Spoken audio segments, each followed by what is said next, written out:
नमस्कार, मी श्रीकांत उमरीकर. आपण पाहतात ॲनालायझर लोकनेते.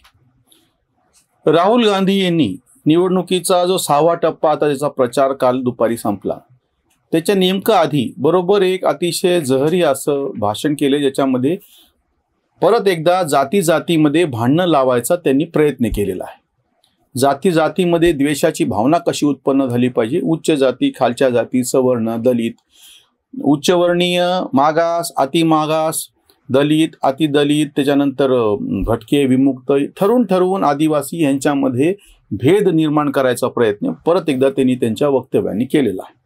2 मुद्दे त्यांनी उपस्थित केले. सगळ्यात पहिली गोष्ट म्हणजे मी कसा प्रत्यक्ष व्यवस्थेचा भाग होतो जन्मल्यापासून, म्हणजे आजोबा ते सांगतात ती सगळी लाईन. आजी कशी पंतप्रधान, पंजोबा कसे पंतप्रधान, आजी, त्याच्यानंतर वडिलांना नाईच्या काळात मी कसा सिस्टीमचा भाग होतो.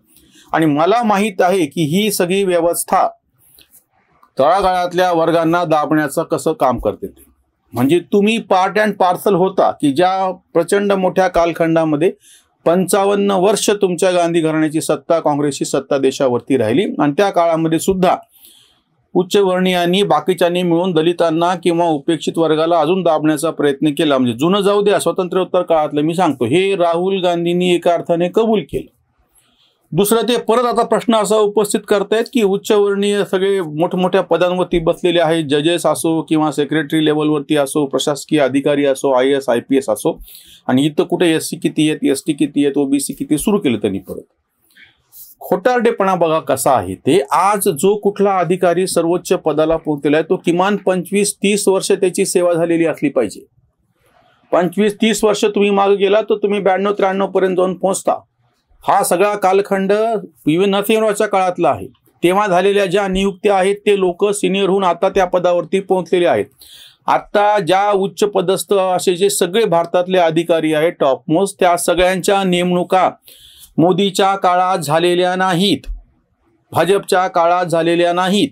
या सगळ्या नेमणुका, बरं हे धोरण आधीपासून राहिलेलं आहे. या सगळ्या नेमणुकांच्या वेळेस जे काही धोरण असेल, खुलं धोरण असेल तर त्यात सगळे बाकीचे येतील. तेव्हा जर तुम्ही आरक्षणाचं धोरण लागू केलेलं असेल तर तिथून पुढे 25 वर्षानंतर त्याचे परिणाम दिसतील. राहुल गांधीचा बौद्धिक भ्रष्टाचार हा आहे की त्यांना जे कोणी सुचवत आहेत हे जाणीवपूर्वक ही आग लावून द्यायचा प्रयत्न करतायत. आज उच्च पदस्थ सर्वोच्च न्यायालयामध्ये किती, तुम्ही जो मुद्दा उपस्थित केलेला आहे की किती दलित जजेस आहेत. खरं तर आज सर्वोच्च न्यायालयाचा जो न्यायमूर्ती तिथे बसलेला आहे त्याची नेमणूक केव्हा झालेली ती तपासा. तो प्रत्यक्ष त्या व्यवसायामध्ये, वकिलीमध्ये किंवा न्यायदानाच्या प्रक्रियेमध्ये केव्हापासून आहे, त्यावेळेस नेमकं काय धोरण होतं त्याचे परिणाम आज दिसतात. तुम्ही आज धोरण ठरवलं की एकूण ज्या सगळ्या जागा उपलब्ध आहेत भरती करत असताना त्याच्यामध्ये इतक्या प्रमाणामध्ये दलित, इतक्या प्रमाणात मागास, इतक्या प्रमाणात आदिवासी भरायचे आहेत, तर त्याचे परिणाम तुम्हाला 25-30 वर्षानंतर सर्वोच्च न्यायालयात दिसतील. हे जे ह्यांचं बौद्धिक भ्रष्टाचार किंवा ठरवून हे भेद करणं आहे, ठरवून ही फूट पाडणं आहे. म्हणजे न्यायदानाच्या बरं इतकंच नाही, ते आत्ता त्यांनी जे सरळ कंटेम्प्ट ऑफ कोर्ट सारखं जे विधान केलेलं आहे, आणि एक उदाहरण घेऊन, सार्वत्रिक नाही, हेमंत सोरेन हे आदिवासी आहेत म्हणून त्यांना जेलमधून टाकल्या गेलेलं आहे, त्याला जामीन मिळालेला नाही, आणि बाकीच्यांना कसा मिळतो हे राहुल गांधी बोललेले आहेत. म्हणजे कंटेम्प्ट ऑफ कोर्टचं हे सर्वोच्च उदाहरण म्हणता येईल त्याला, की तुम्ही स्वतः एका पक्षाचे प्रत्यक्ष खासदार आहात, त्या पक्षाचे नेते आहात, त्या पक्षाच्या, भले तुम्ही आता अध्यक्ष नसाल पण कार्यकारिणीमध्ये आहात, तुम्ही ज्याच्याबद्दल बोलता आहात तो प्रत्यक्ष पदावरती राहिलेला मुख्यमंत्री आहे. तुम्ही सर्वोच्च न्यायालयाच्या विरोधामध्ये जाहीर अशा पद्धतीने बोलताय.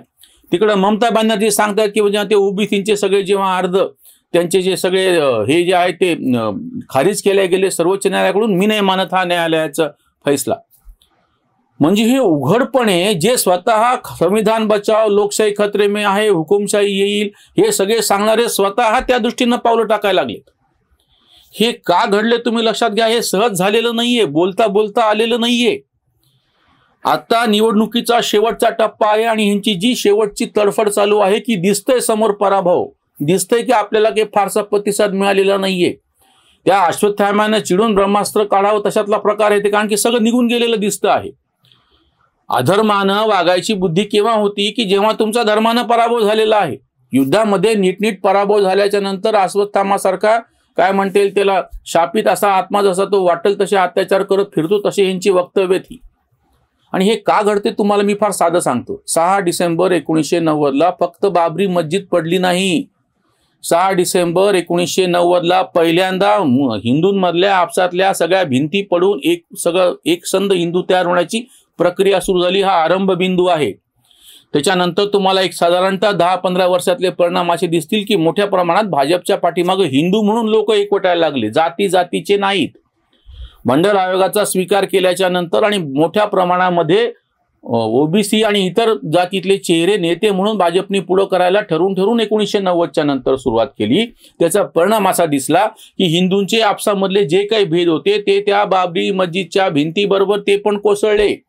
इथून जी सुरुवात झाली आणि त्याचा स्पष्ट परिणाम जो दिसला दृश्य स्वरूपात, निदान वाजपेयीचं सरकार तरी आघाडीचं सरकार होतं.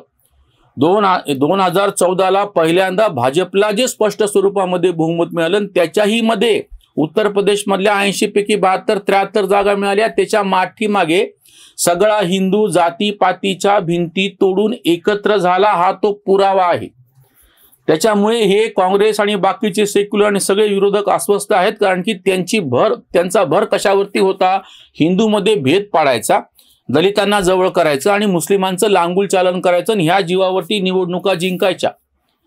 स्पष्टपणे मुस्लिमांच्या संदर्भामध्ये एक भूमिका जाहीर घेतल्याच्या नंतर त्यांना पूर्णपणे बाजूला करून उरलेला एकवटलेला हिंदू त्या मतपेढीवरती आपल्याला सत्ता स्थापन करता येते, ती स्थिरपणे चालवता येते, हे सगळ्यात पहिल्यांदा मोदीच्या रूपामध्ये दिसून आलं.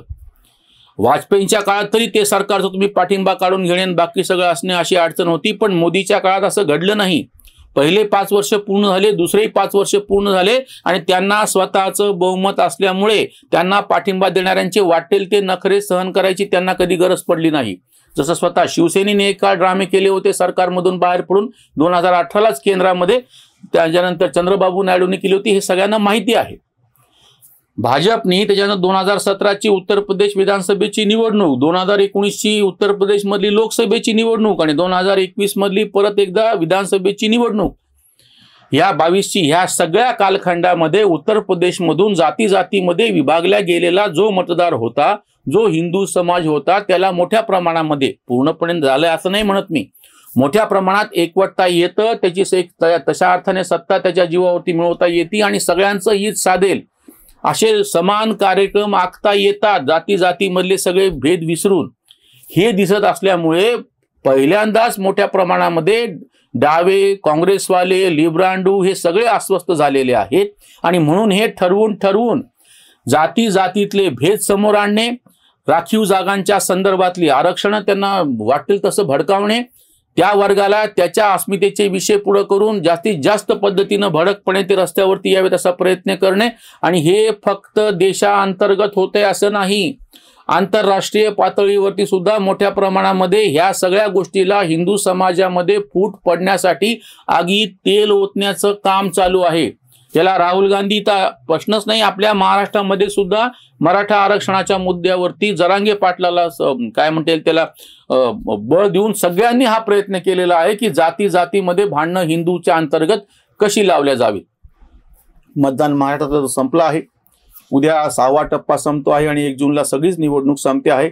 मला खात्री आहे 14 आणि 19ला ज्या पद्धतीनं मी भाजपचा विजय झाला आणि त्यांना काही यश मिळालं ते बाजूला ठेवतो, पण ज्या पद्धतीने हिंदू समाजाने जातीपाती विसरून मतदान केलेले, त्यांनी कोणालाही मतदान करो, पण त्यांनी जातीपाती विसरून फार मोठ्या प्रमाणामध्ये 14 आणि 19ला मतदान केले. आणि मला खात्री आहे 2024ला सुद्धा हिंदू ज्याला निवडून द्यायचे त्याला निवडून देतील, तो मुद्दा नाही चालला, पण ते जातीपातीवरती हे समजतात तशा पद्धतीनं मतदान करतील, ही शक्यता आता दिसत नाही. इथेच थांबूयात.